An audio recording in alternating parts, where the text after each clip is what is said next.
Здравейте! В това видео ще си говорим за различни варианти за доходи и изкарване на пари от недвижими имоти.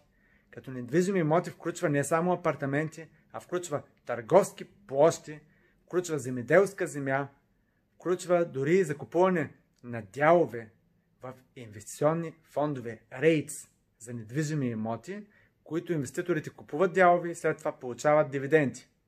Втори вариант. Закупуваме земеделска земя, получаваме рента. Има вариант и да закупим фонд, който се занимава с управление на земеделска земя. Има в България българска фондова борса и в последните 15 години изплаща дивиденти всяка година. Следващия вариант е доходи чрез закупуване на стари имоти, реновиране, ремонтиране и препродажба, като тогава се инвестират доста пари в ремонта. Но тогава продаваме на доста по-висока цена, от която сме закупили.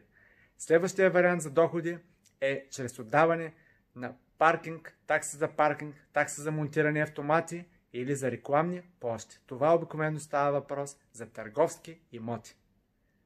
Това са различни варианти, по които може да изкарвате доходи от недвижими имоти. Ако ви хареса, абонирайте се за канала, споделете го с ваши приятели или задайте въпроси и оставете коментари.